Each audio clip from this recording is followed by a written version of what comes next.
thanks for coming. I appreciate you being here. I got one favorite. This is the, let's see, the fourth event this semester that's sponsored by the Civic Engagement Institute. We had a mayor, the mayor from Bristol here, Mayor of Britain's coming later this month. Great.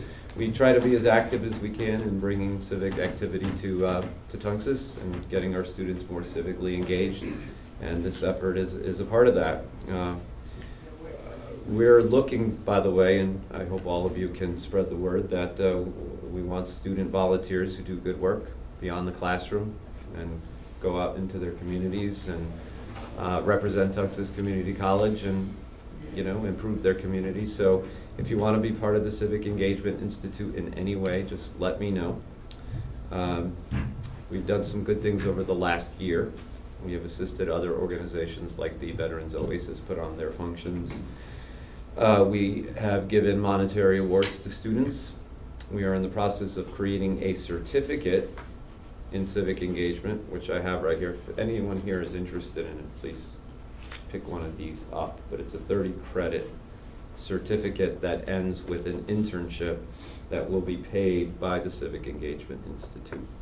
So there is some financial incentive, but also it's good stuff to do in the community. We have a list of internship programs that we've accumulated over the last few months.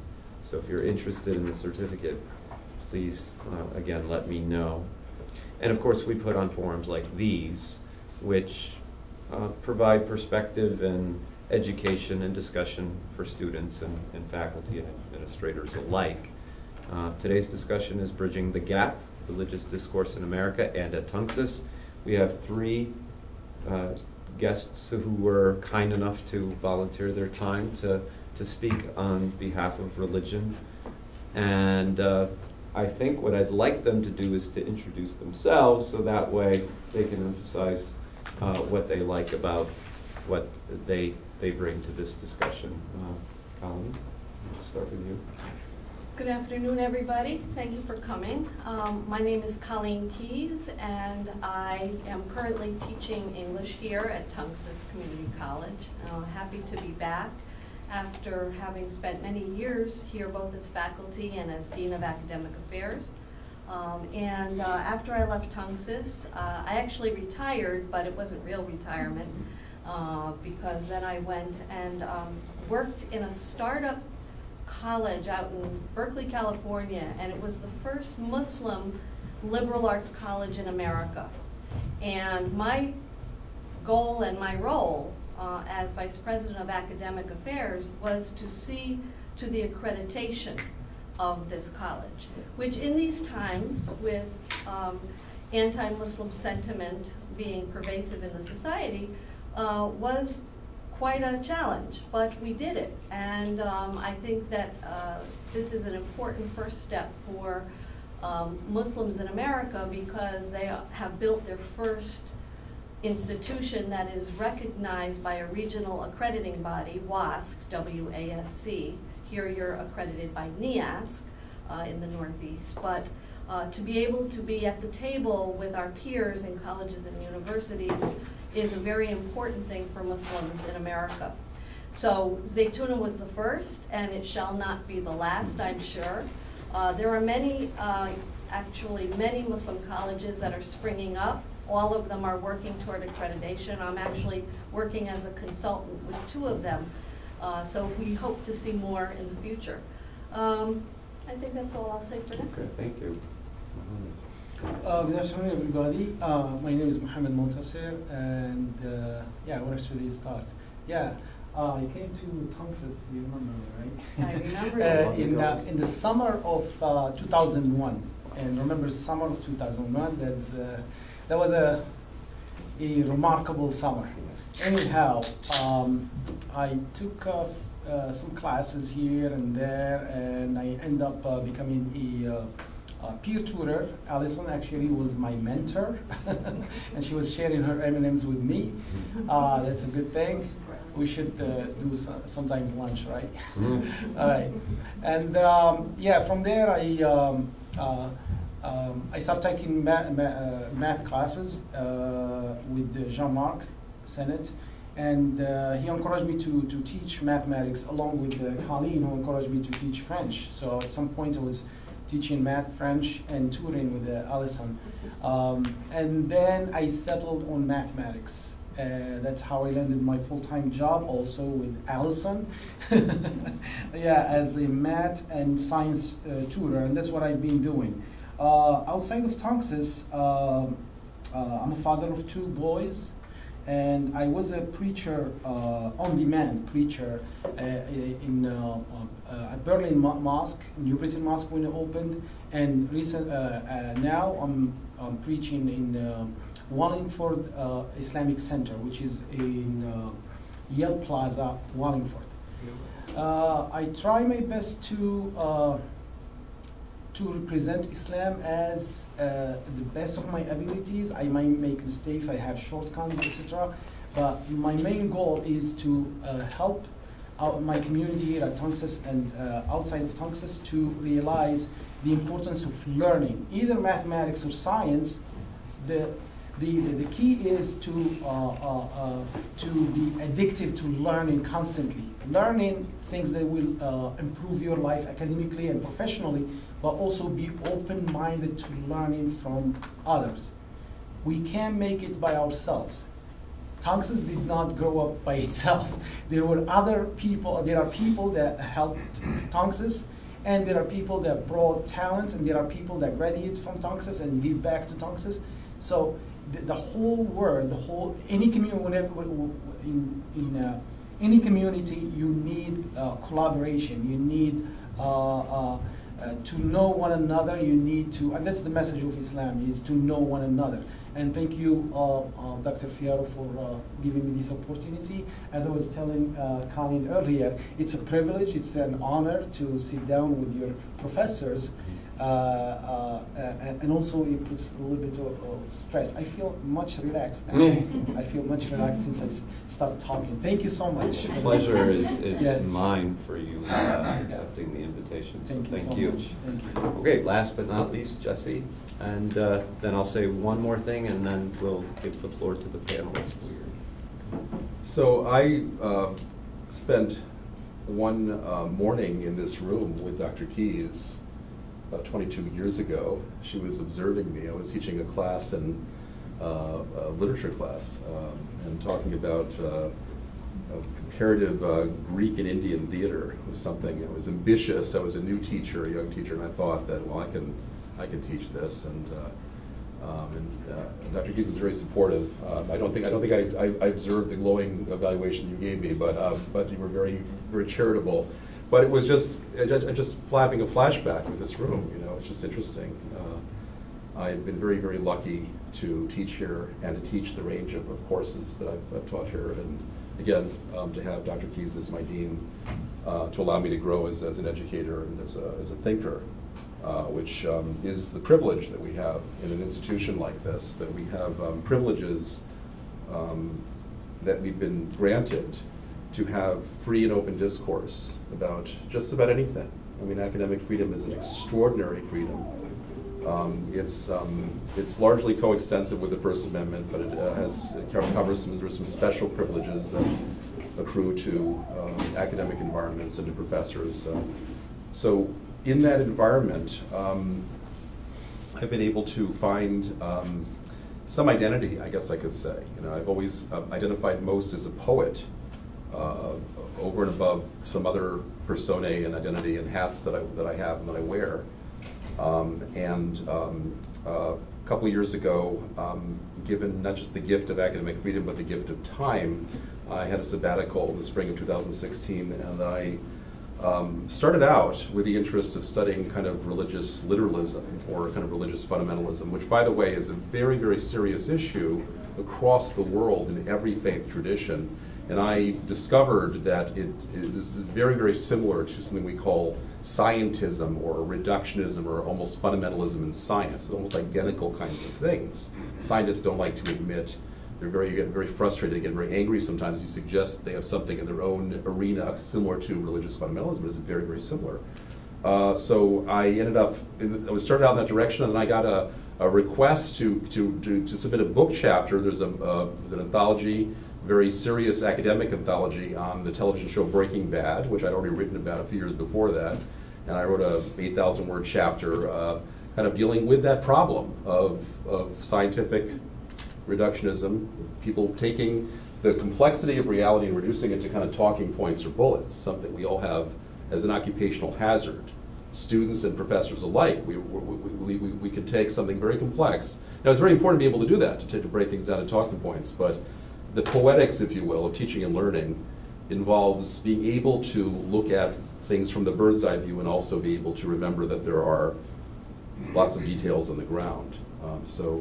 I'm excited to talk today a little bit about the science and religion, or religion and science, depending on who's in the room, movement, which addresses some of the profound subjects that are all of our birthright.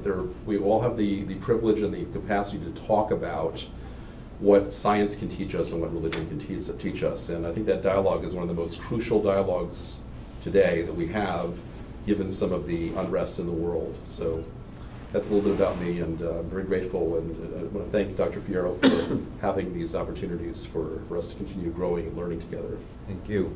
I think it's only fitting that we discuss this topic on the 50th anniversary of the assassination of Martin Luther King Jr.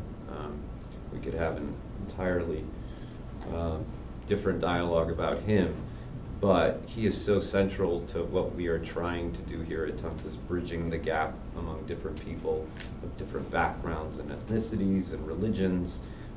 I was looking for a quotation that would be appropriate that he made, and there were so many, but I found one that I thought was just wonderful and I had never heard of before. He said, "Our scientific power has outrun our spiritual power. We have guided missiles and misguided men."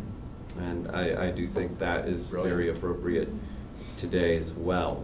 And so with that, I will hand the mic over to Jesse. He'll go first. Oh, I'm sorry. You don't. Oh yeah, it's fine. It's a small enough. It's an intimate enough crowd that I can be Jesse to them. That's fine.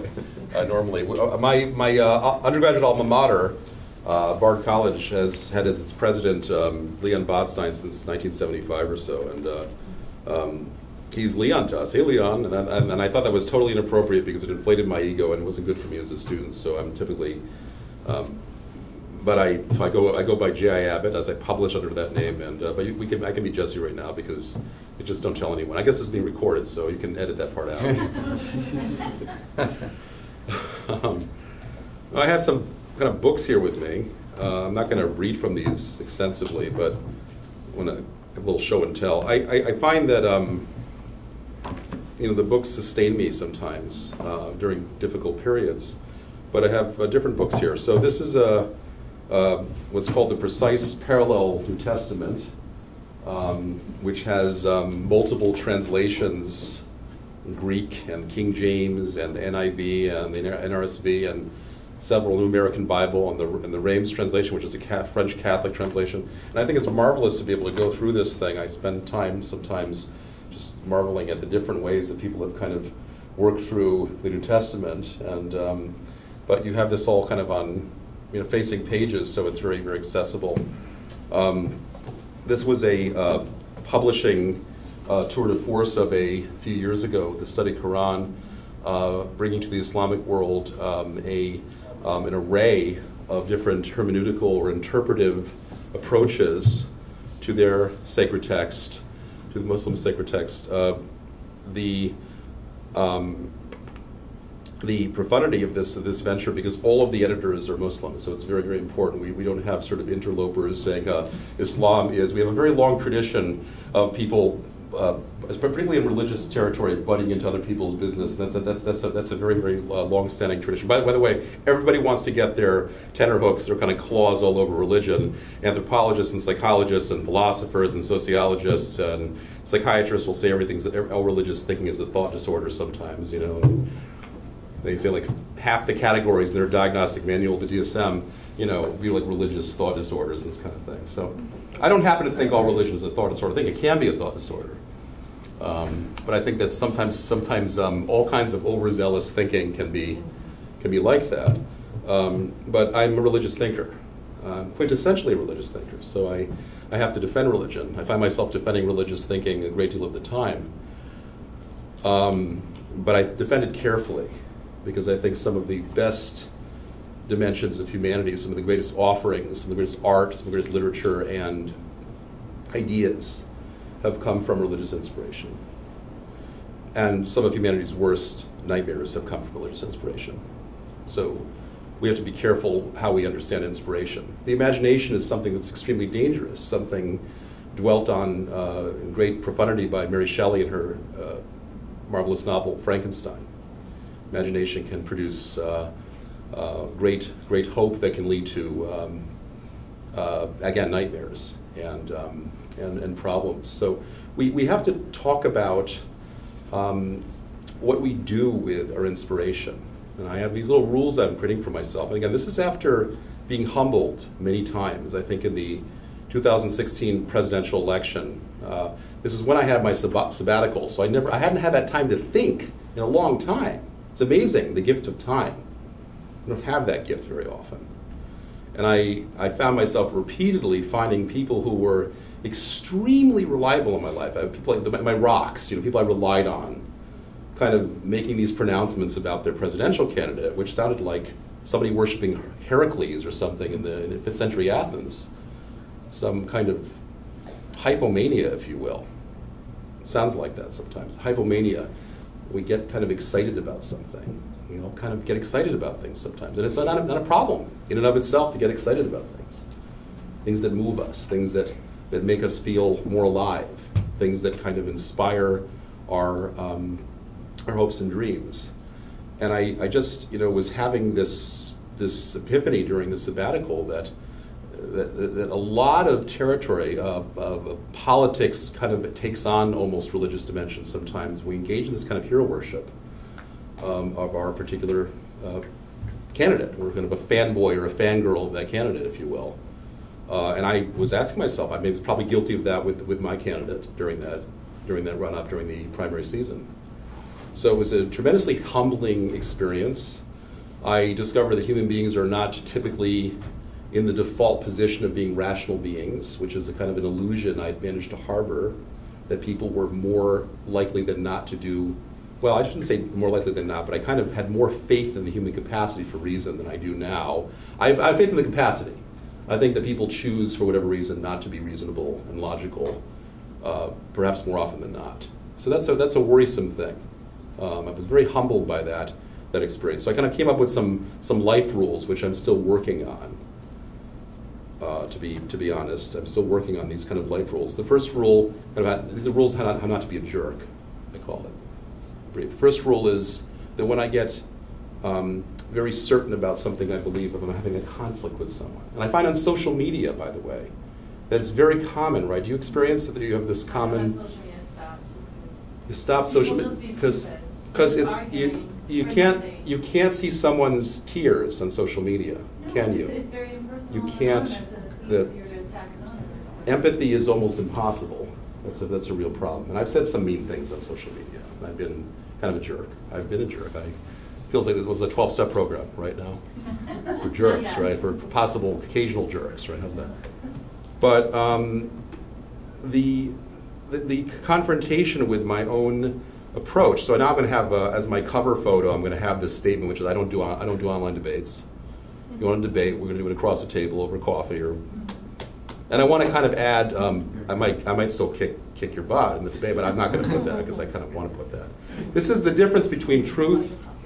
And in our Western tradition, we have the Socratic tradition, the Elenchus, the Socratic method or the dialectic, which is premised on establishing a difference between seeking truth on the one hand and what Socrates called the eristic, E-R-I-S-T-I-C, or the blood sport of debate, which is more about kind of kicking the person's butt. And they can overlap sometimes. It's kind of fun to kick someone's butt in a debate, right?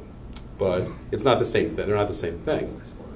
No, truth is premised in logic. So my particular discipline, which I've kind of invented, I guess, I'm sure there are other people who are doing things like this. I know there are, but I kind of had to understand myself as a poet in the midst of this, the interloper, but hopefully not an imperialistic interloper.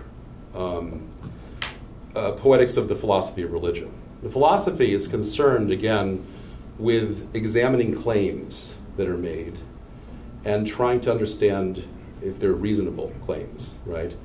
And so poetics of the philosophy of religion. So philosophy is that, imagine a Venn diagram with 3 circles, and some of them overlap and some of them don't, in different places. Philosophy, so concerned with the claims, how do you handle, are they reasonable claims? Religion is concerned with a variety of things. There's some overlapping. Thomas Aquinas was concerned in natural theology with sort of the overlapping of revelation on the one hand, and philosophy. So we have this kind of capacity for theology to be concerned not only with revelation, what the scriptures can give us, or miracles or that kind of thing, but Aquinas is drawing on an earlier thinker, an Islamic thinker, Ibn Sina or Avicenna, quoting him up almost 400 times in his Summa Theologica. We don't have this room today without Ibn Sina, without Ibn Rushd, with the Islamic philosophers from the golden age of Arab philosophy. So we have that debt to the Islamic world, who preserved ancient Greek philosophy during the Dark Ages of Europe, when we had little faint lights of philosophy in certain remote monasteries, and then of course that was revived, so we're operating in a way, I think all the time, in the modern world with this vast polarization. You might encounter people who are very secular thinkers, like this guy, Christopher Hitchens. I've had arguments going with him. He's dead now, so it's easier for me to argue and debate him now. You know, it's kind of this, but I don't know if I would have liked him personally, but I'll tell you, and as a religious thinker, he went after everybody. He went after Mother Teresa, and everybody goes after Mother Teresa. The Dalai Lama, you got a field day, right? The Dalai Lama, you know, so he goes after all the religious thinkers.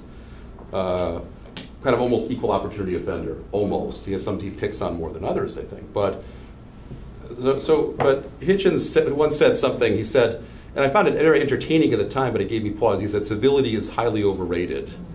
Civility is. I'm very troubled by that, and I'm intrigued and I'm entertained. But I think that there's a context for which we have to find ways to get our point across and not to be imprisoned by civility. But at the same time, we have a responsibility in an academic institution for civil discourse too.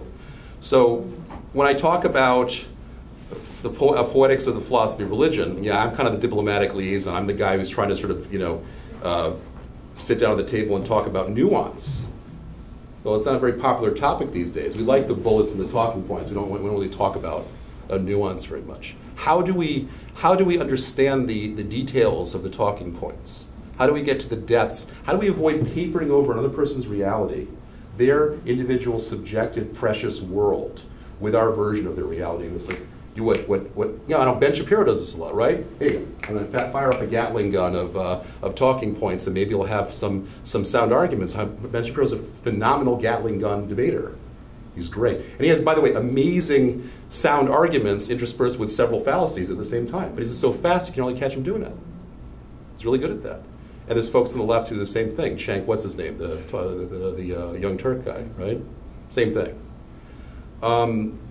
We're in this place where we have a responsibility to sort of look at this polarization that's occurred between the secular and the religious, between the right and the left, and ask ourselves squarely, this is coming back to my rules about not being a jerk. Number one rule, remember the person had a different story than I did, different life, a different backstory. So of course we're gonna have a disagreement about some things, right? I have a different story. My life was different from this other person's. So yes, that's the first step, is to remember that. I like the fact people are writing this down. This is very useful for me to remember this. Second point. First point is remember people had a different story. Second point is that when I'm excited about something, be it some scientific discovery or some idea that I'm sharing with my students or some musical revelation I'm having at 12 o'clock in the morning when my wife wants to go to bed, epiphany of some kind, poetic epiphany, musical, artistic epiphany, or religious epiphany. There was this psychiatric thing called hypomania that all people can have. It's not full-blown mania. There's a relationship between full-blown mania. And basically what this means, I mean, the framers of the Constitution have been called inspired, brilliant hypomanic males. Brilliant people, just kind of put together that they're inspired. So it's actually not a bad thing. There's nothing intrinsically bad about feeling really jazzed up about something really inspired. But there's nothing intrinsically good about that either, right? So we just should be aware of that.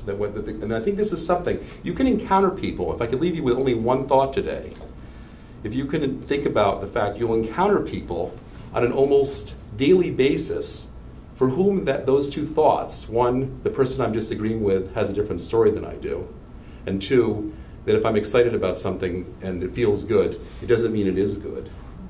Those people for whom those two ideas, I don't think those ideas ever cross their minds during their lifetime. And that's extremely vexing and worrisome. But we can at least be people who don't do that, right? We can try not to be the victims of our own presumptions and arrogance.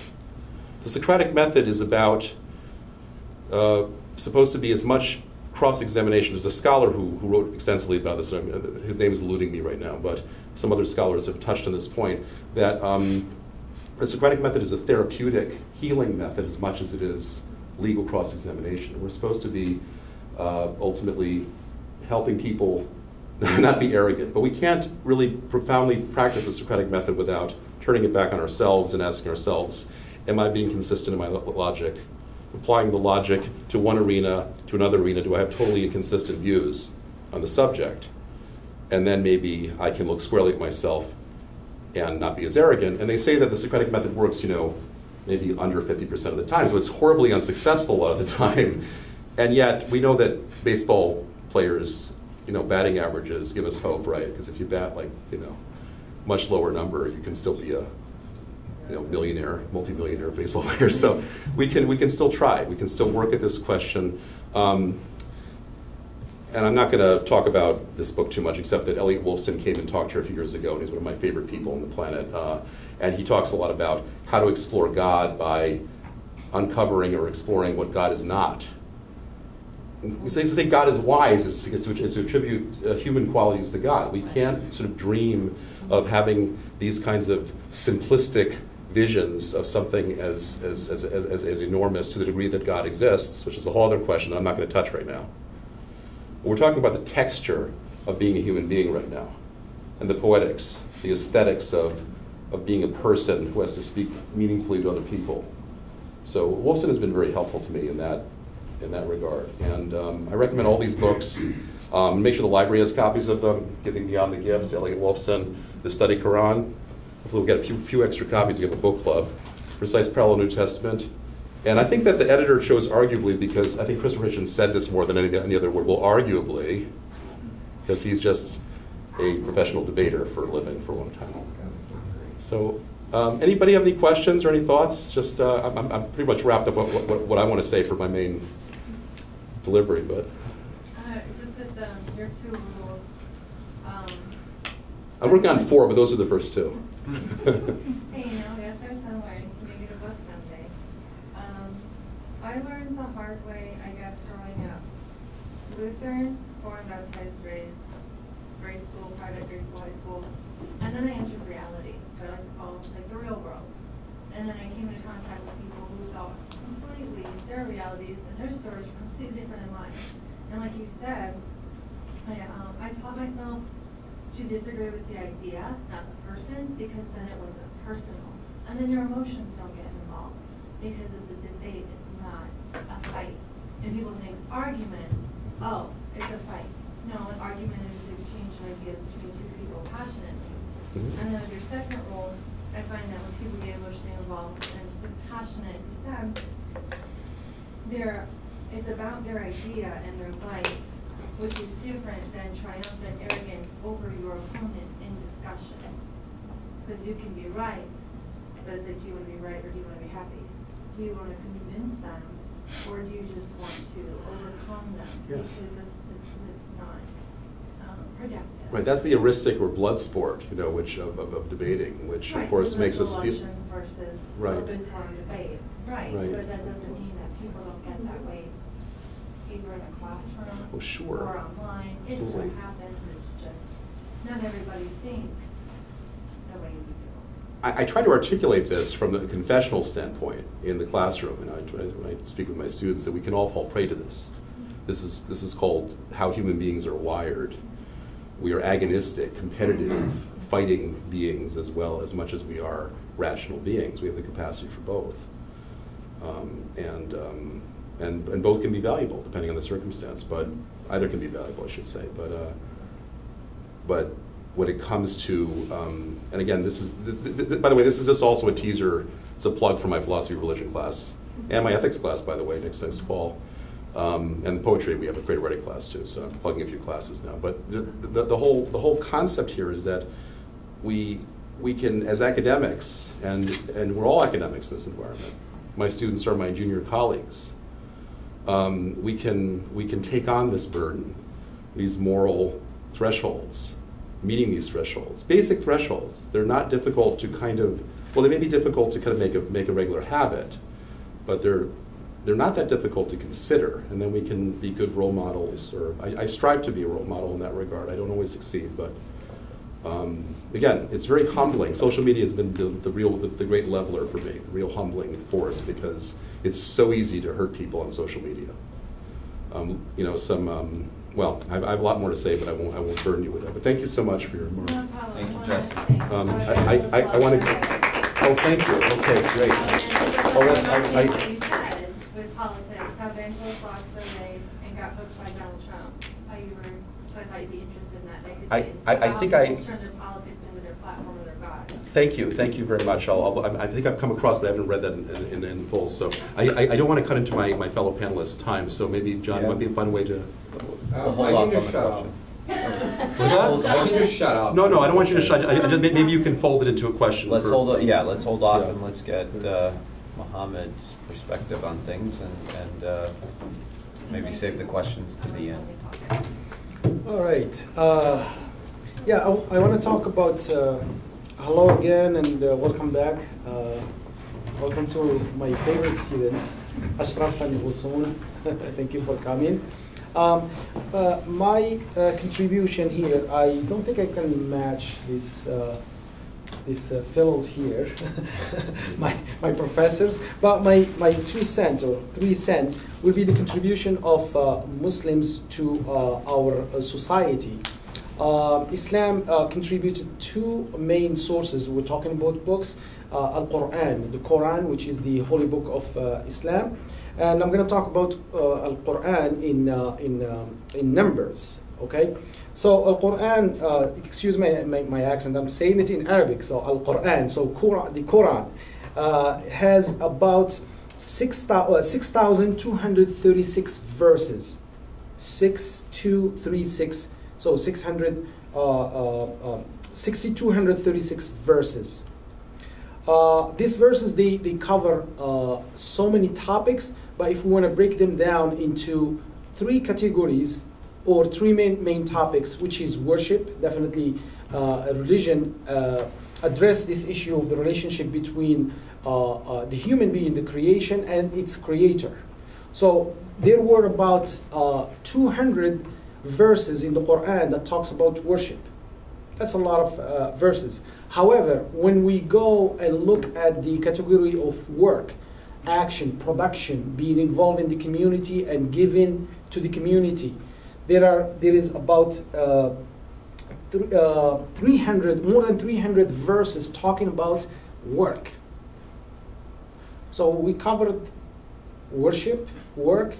How about intellect? How about thinking? How about wondering about ourselves, about our world, about our Creator? There is 900, about 900 or more than 900. Actually, there is more than 900 verses in the Quran talking about thinking. Usually, in trying to indoctrinate people, you try to give them a set of rules in thinking, and that's it, right? If you ask a question, now there is no answer to that question, you don't need to entertain it.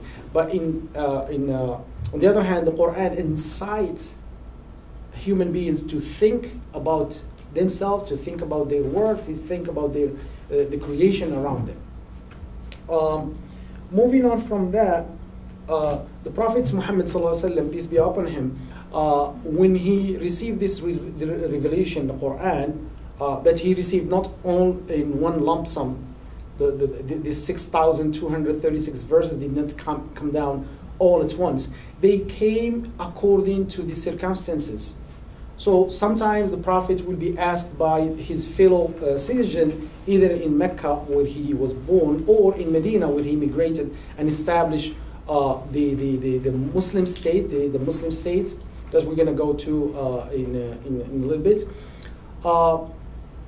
Then he has to come up with an answer. He's not going to just think about it, say, oh, I think this is what's happening. He will tell them, well, wait, I'm just a messenger. I have to receive the revelation. Then he will answer. So in one instance, talking about Arabia back then, there were two other major empires surrounding the Arabian Peninsula. There were the Persians and the Romans.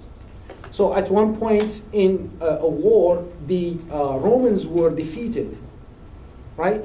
And since the Romans were people that followed the Christian faith, so the Muslims, they sympathized more with them than the Persians. The Persians, they were idol worshippers. So the non-Muslims, the people that were against the message of Islam, they sympathized with the Persians. So they were like two blocks. There was a fight. One block lost, the other block win. So one of the companions who became the first caliph, the first successor to the Prophet Muhammad, peace be upon him, Abu Bakr, he had a conversation with the people of Quraysh, people that did not follow the message, and they were like, oh, look at your friends, the Persian, they win, so what do you think? He said, I'm pretty sure that the tides will be reversed. So he asked the Prophet, what's going to happen? He said, definitely they will win in a few years. And the word that was used, if we're talking about numbers, the word that was used in Arabic in the verse, it was bid'a. Bid'a is a number, when we say few in English, that's 2 or 3, and Yeah. 3 to what? 3 or less. Yeah, not too many. 3 to what number? Like to 9, 10? There's some wiggle room. So there's a wiggle room. It's relative. It's relative. So the word that was used in the Quran means 3 to 9. Cannot exceed That's 10. better, I think. What is that? That's better than. Okay, so it's precise. So this person, Abu Bakr, he as he was talking to the Qurayshi people, they say, well, what do you think? Well, if they're gonna win, do you wanna set a bet? We're gonna bet you money that this is not gonna happen. Well, he said, in my religion, in Islam, I am forbidden from betting, but if you choose to, I'll tell you what's going to happen. A long story short, he told them it's going to be a few years. They said, well, it's 3 to 9. Tell us like exactly what. A median. He said 6. So the revelation came that, if you don't mind me reading it in Arabic, غُلِبَتِ الرُّومُ فِي أَدْنَى الْأَرْضِ وَهُمْ مِنْ بَعْدِ غَلَبِهِمْ سَيَغْلِبُونَ فِي بِضْعِ سِنِينَ هُنَالِكَ يَفْرَحُ الْمُؤْمِنُونَ بِنَصْرِ اللَّهِ لِلَّهِ الْأَمْرُ مِنْ قَبْلُ وَمِنْ بَعْدِ. So the verse came down that the Romans were defeated in the lower grounds, and where they were defeated, talking about Earth geography is a lower level compared to the surrounding. When we talk about altitude, that was actually a lower level in altitude compared to the surrounding area. So that's one of the miracles of the Quran. Yeah. And the word came in fi bid'i sinin, in few years. So that few years was 5 years exactly. So within 5 years, the tides were reversed, and the Romans were able to defeat the Persians. Again, once the Prophet ﷺ in his actions usually had to acknowledge the people of the book, the Christians and the Jews, right? So once he immigrated to Medina, from Mecca to Medina, he did something that was a a premier in his era. So he was able to, he wrote a constitution, the Constitution of Medina, which was according to, I think, Gregorio, who is a, I think an Italian Occidentalist. So he's a person who studied the Arabic literature and Islam, and he was not a Muslim. He was from Europe, and he went to Arabia to study Islam. So he commented that this constitution was kind of a great innovation in the civil war, civil world, and it was made of 52 items. So there are 52 items in this constitution. 25 of them regulate the matters amongst Muslims. So this is how we're going to deal with each other. And 27 of them will monitor and regulate the matters between Muslims and non-Muslims. So in the village or the city of Medina, there were two major tribes that were not Jewish tribes, but the rest of the tribes were Jewish tribes. So there should be a way of living together.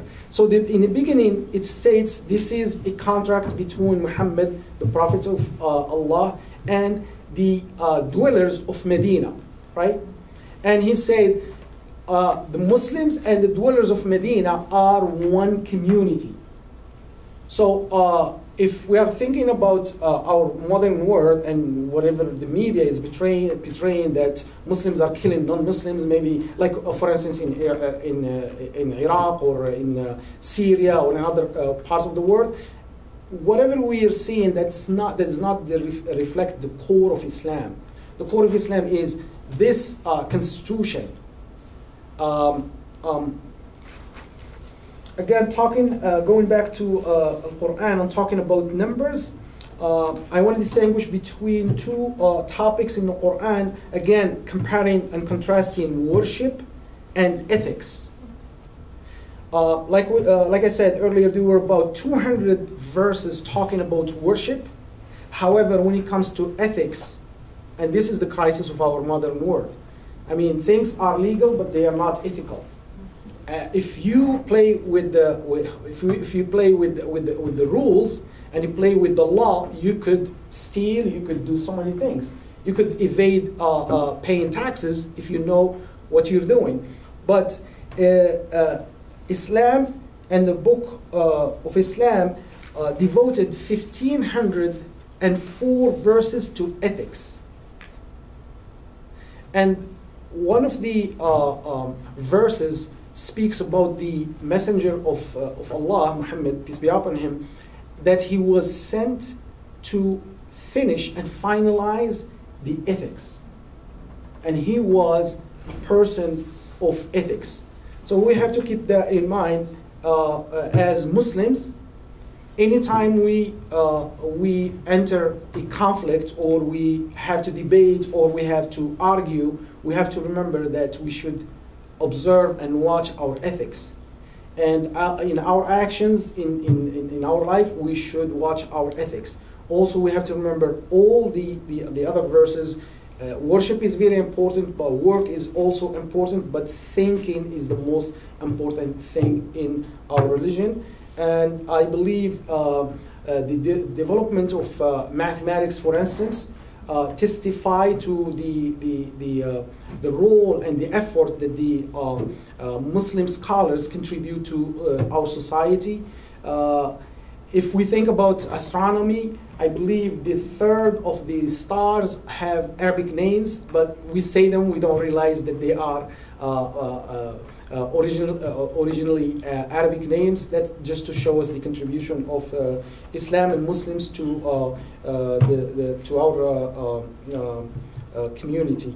I hope I did not bore you too much, and I hope if there is anything that's correct here is actually by the grace of God, and if there is any mistake is from my shortcomings, and forgive me. Thank you.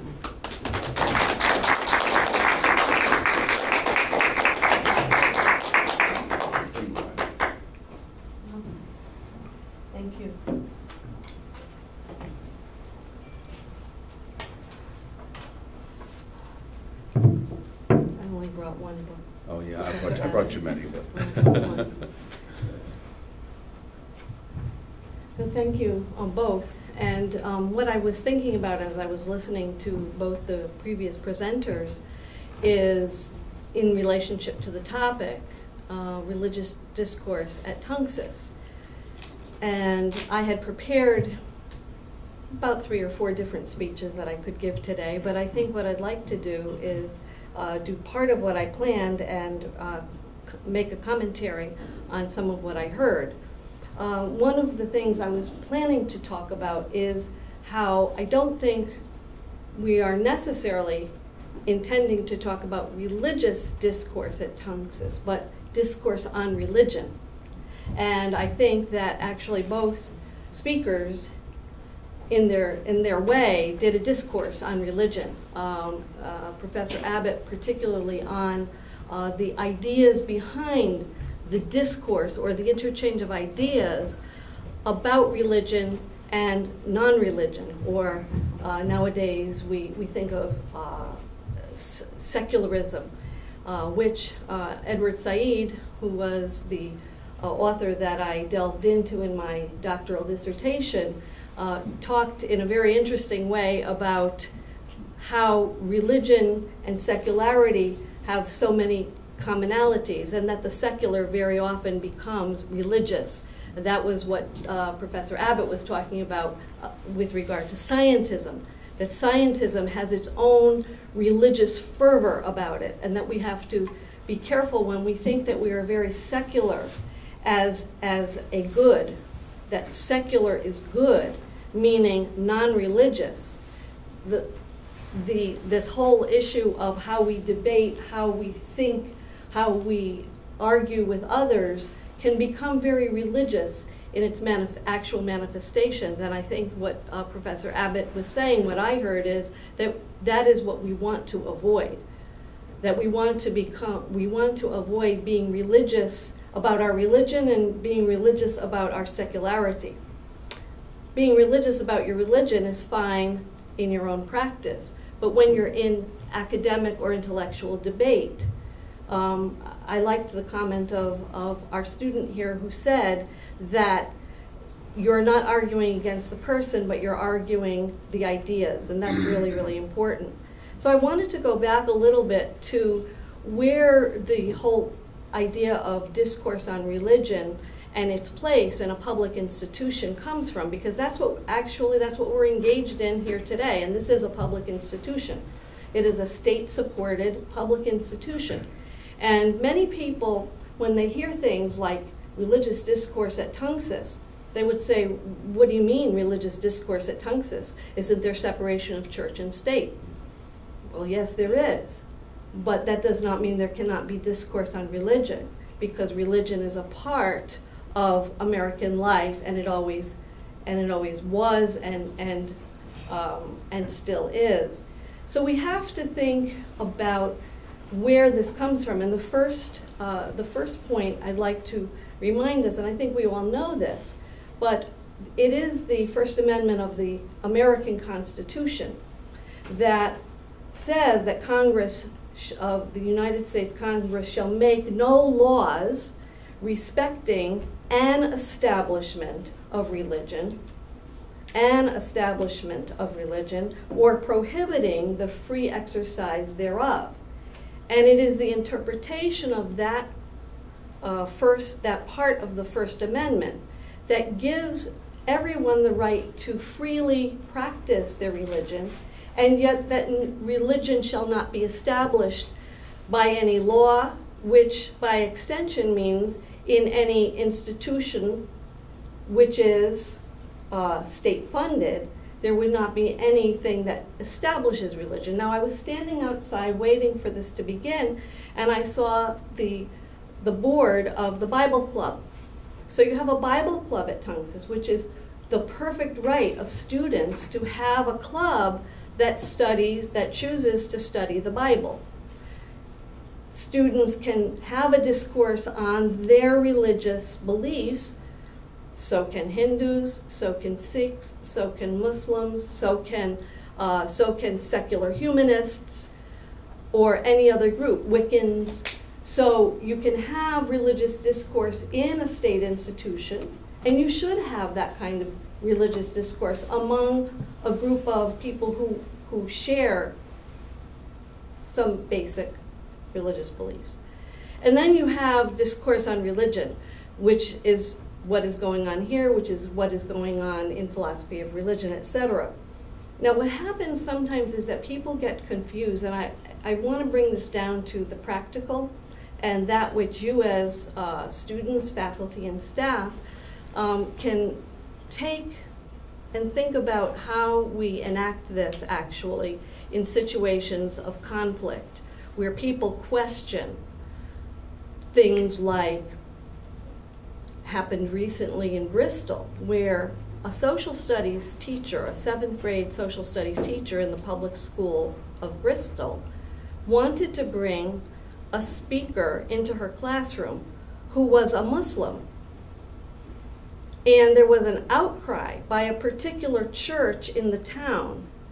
There were letters sent to the administration, to the superintendent, claiming, how can you bring someone to speak on Islam in a social studies class, and we, Christians, cannot teach Christianity in the schools? Well, what's the answer to that? The answer is, these are two completely different intentions. So the speaker on Islam, and I was thinking about Mr. Montasir here, who just gave you a short lecture on an aspect of Islam that talks about toleration, respect, and the good dealings of people of different religions in the original Islamic state, as sort of something to think about what Islam really teaches about how people should get along with each other. So he was presenting some information about an aspect of a religion that you may not know, and that may be useful, of interest, and educational. The person who is attempting to proselytize a religion, this is another matter. So teaching, there is a difference of teaching about a religion, thinking about religion, questioning religion or other non-religious ideas is a whole different matter than proselytizing a religion, which that is where the line is drawn, where, of course, this is not to be done in a public institution.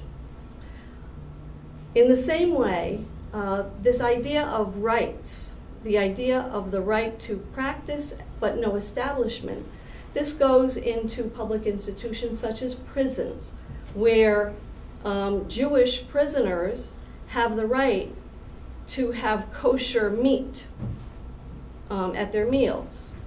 If they're practicing Jews, they cannot eat just any meat. And so they make a request for kosher meat. Hindus might make requests for vegetarian meals. And this would be within the idea of the First Amendment of the Constitution. Now, sometimes this is questioned by people in institutions who say, why would we have to accommodate the requests of people of various religions if there's no establishment? Well, there's no establishment, but there is the free exercise thereof. Women who are in federal prison asked and sued for the right to have religious services with an imam to come into the prison. They also sued for the right, this is in Danbury, Connecticut, they sued and won the case to have the right to be able to wear the headscarf in the prison, and they won. In England in 2009, police officers who were Muslim demanded the right to be able to wear the headscarf on the job, and they do. And so a lot of people get confused about this as to whether this is establishment of religion or free exercise of religion. So you as students, faculty, staff who will come across these kinds of questions in many venues, I think what's really important for us all to be able to do is to be able to come back to this basic, the basic premise of the meaning of the constitutional right that is guaranteed by the First Amendment when we're grappling with these questions, and come back to that. The idea of holidays, for example, college closes at Christmas, but that is not the holiday of the Jewish students, the Hindu students, the Muslim students, yet we have a holiday. What happens on those students' holidays? They may have an exam scheduled in a class. And so one of the requirements in a state institution is that faculty have an obligation to make reasonable accommodation for a student to be able to observe their religious holiday, not saying, oh, you don't have to take the exam, but being willing, for example, to give that exam on a different day and a different time. These are the kinds of things that very practically, I think that there's very valid discourse on religious questions and the questions of how religion and public life intersect. I just want, as my final comment or point, is that there are organizations that are civically engaged in the society, that are religious organizations that are doing a lot of good work, that provide education that you can reach out to. Now, the reason that I mentioned specifically one Muslim organization is because right now Islam, as you know, is the religion that is most maligned and under attack. And this has been going on actually for a couple of hundred years, but most very pointedly since the events of 9/11, 2001. In Connecticut, if you need a resource and you want your civic engagement activities are looking for partners with people of different religions, I would say that the Muslim Coalition of Connecticut is a very good organization because its mission is education, service, and for example, what type of service? The Muslim Coalition of Connecticut serves meals to the homeless at the Mercy Center in Hartford. They do a towel drive every year for the homeless shelters to provide towels in the shelters so that people can actually take home a towel and have their own towel. These kinds of things. So there's a lot of civic engagement that we as people of different faith communities, different types of institutions can engage in with people who are different from ourselves, and that is just one. So write that name down, Muslim Coalition of Connecticut. They have a speakers bureau.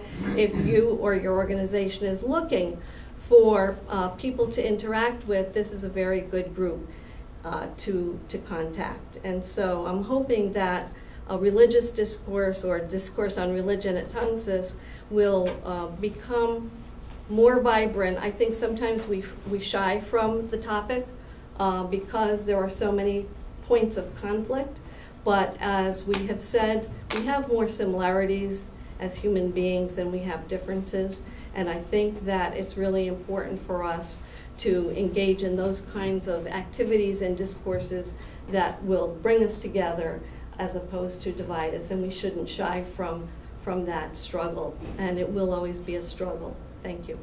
We have time for a couple of questions. I know John had one, so why don't you ask?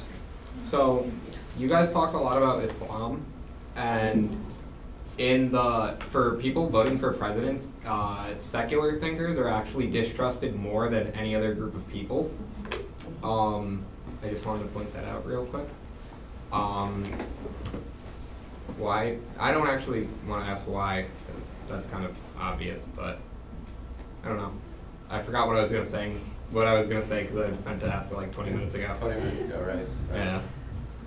So why? So you don't want to answer the question why? Maybe Well, it's it's easier to answer why because there's more groups that are outwardly distrustful compared to any other one where it's a lot of people are willing to accept someone's belief in something right, rather than just nothing.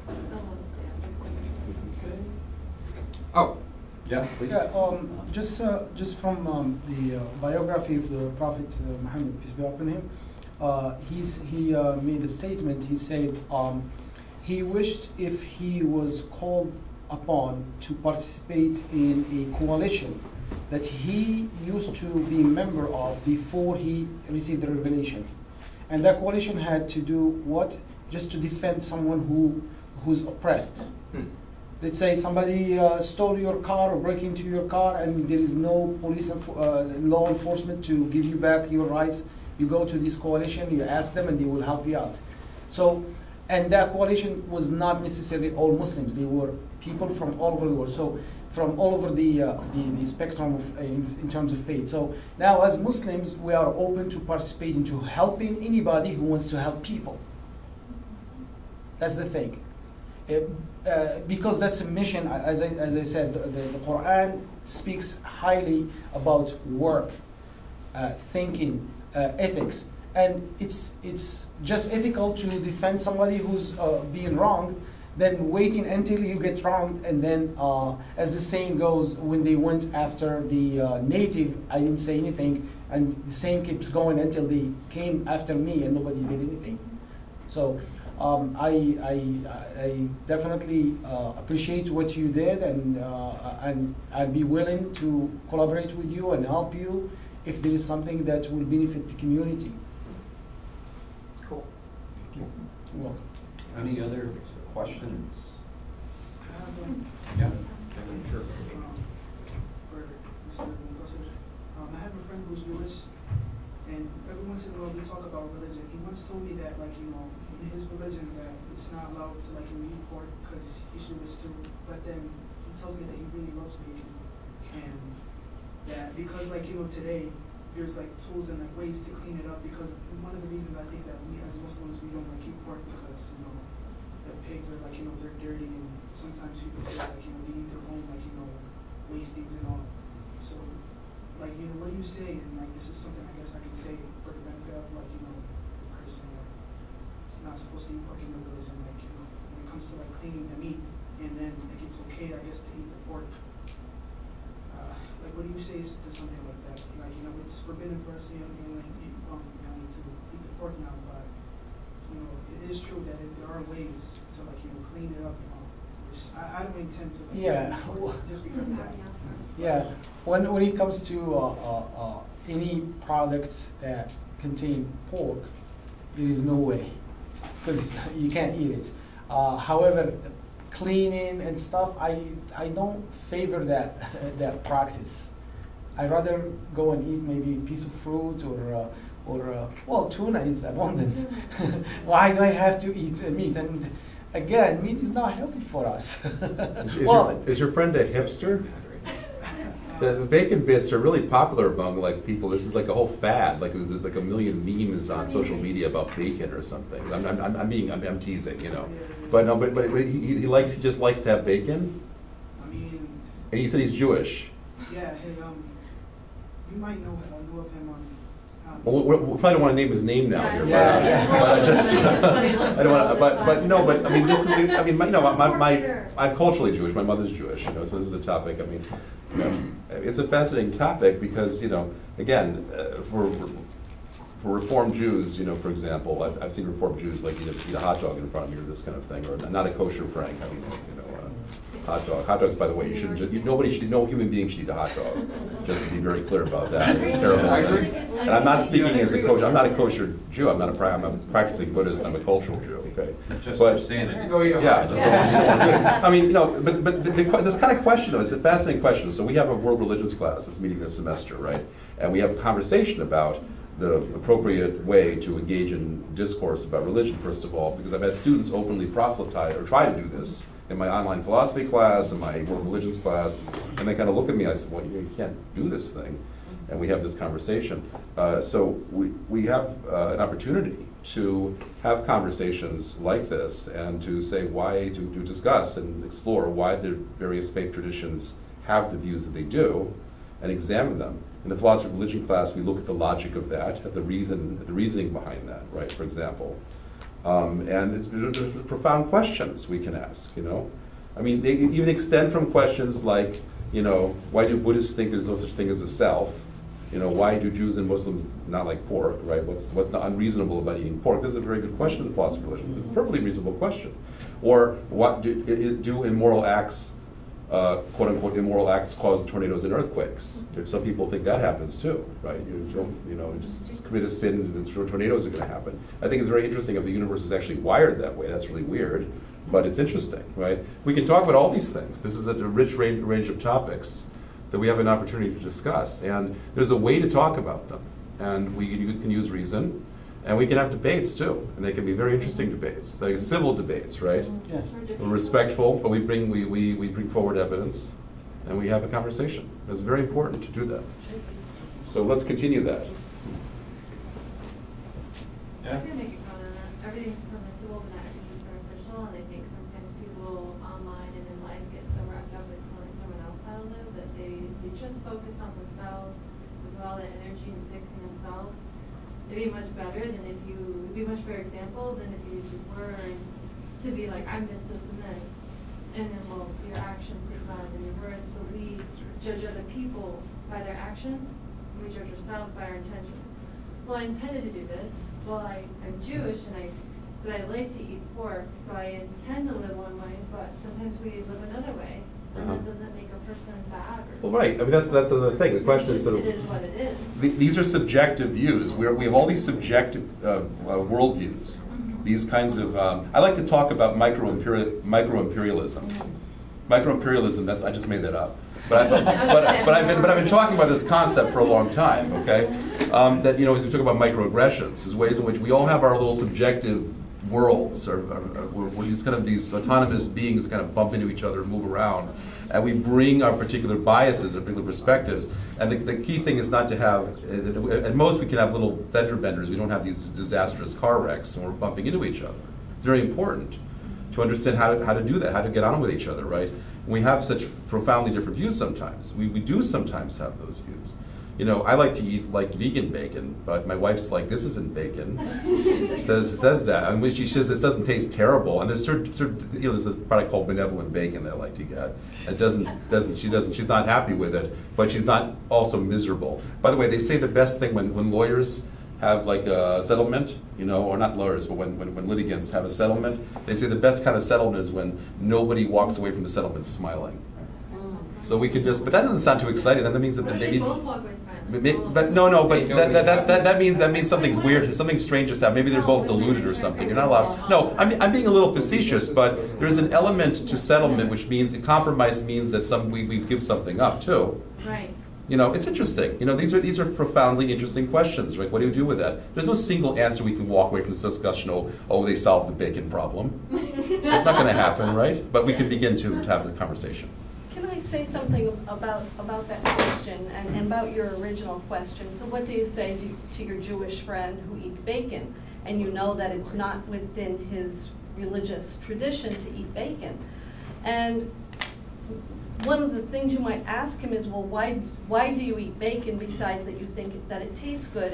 And how do you think about that with regard to the Jewish prohibition on bacon?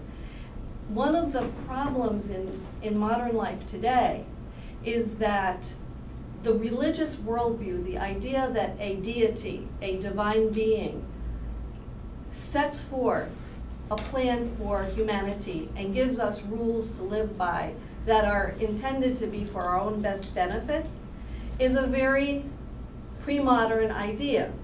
And so it's very hard, even for religious people, people who ascribe to a religion, to follow those dictates because a divinity or God said this is best for you, whether you understand it or not.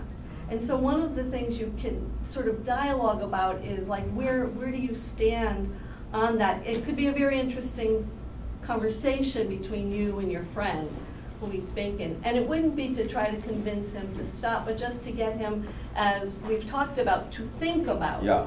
To think about why he does something that he says is contrary to his own beliefs, and then how does that make him feel? When we do something that is contrary to something we say we believe in, what does that do to our soul? What does that do to our mind? Are we in conflict with ourselves? Maybe not. I mean, maybe he's totally fine with it, because if he has rationalized it to say, well, the real reason why bacon was prohibited was because in the old days, you know, trichinosis from pork was very common and people died from it. And that was the reason why pork was prohibited, because so many people were dying from eating it. They were getting sick. But now we have modern refrigeration and all these methods of keeping things good. So we really don't have to follow those old religious dictates. And that may be his reasoning. Yeah, that was his reasoning. That was his reasoning. So, So you know, I if could he's come a, back at him with, like, you know, We shouldn't try to come back, but you know, I mean, it should be open for everyone. It should never be justify yourself to me and Right, challenge them. It should, right. whether you're Just- religious or not, just. that's right. What do you think? What do you think, right? And what's your thinking behind that? I think that that's a good way to deal with people about any conflict between what they say they believe, whether it's, and it could be a secular belief, you know. There are many people who do not believe in a religion but have certain principles that they live by, but they also violate their own principles, right? Why do they do that? Why do we violate our own principles? That's a good question. Probably because you could justify it to yourself for the ends, because sometimes the ends justify the means. So, It's a continuous struggle. and I think that, Mhm. and I think this is very useful for us as human beings to ask ourselves these questions. And we ask ourselves, not necessarily question others. Well, we're about out of time, but I want to thank all three of you for great, gave us a lot to think about. And thank you all for Thank you being so here. much. Another round of applause.